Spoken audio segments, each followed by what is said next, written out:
সকালটা শুরু হলো এক গ্লাস জিরা ওয়াটার দিয়ে। তারপর চিয়া সিডের সাথে একটু লেবু রস মিশিয়ে সেটাও খেয়ে নিলাম। এরপর কিছু ড্রাই ফ্রুটস খেলাম। দিনটা শুরু করার ছোট্ট একটা চেষ্টা। কিছুক্ষণ ব্যালকনির সামনে গিয়ে দাঁড়ালাম।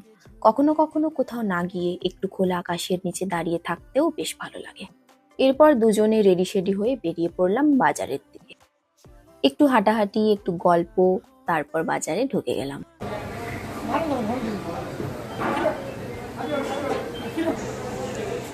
কিছু টাটকা ফল আর শাকসবজি নিয়ে বাড়ি চলে এলাম। আর দেখো, এই খেজুরটা নিয়েছি। এখনকার খেজুরগুলোতে যে পরিমাণ চিনি দেওয়া থাকে, খেতে একদমই ভালো লাগে না। এটাই কোনো আর্টিফিশিয়াল সুগার নেই বলেই মনে হচ্ছে। বেশ ভালোই লাগলো খেতে। না, খেজুরটা খেয়ে দেখো, আমার তো ভালোই লাগলো। কি করছো দিদি? খেজুরটা গাছ থেকে ছাড়াচ্ছি। বাহ, পেরে সবুজ বাক্সতে ভরে নিয়েছে নাকি? হ্যাঁ। সবুজ প্যাকেটে ভরেছে। আমার তো প্রিন্টও করেছো। আর দেখো, বাজার থেকে এই ডিমটাও এনেছিলাম। দেশি মুরগির ডিম, কত বড়। 12 টাকা করে চেয়েছিল, কিন্তু আমাদের 10 টাকা দিয়ে দিল পরে। এটা নাকি ডাবল কুসুম আছে।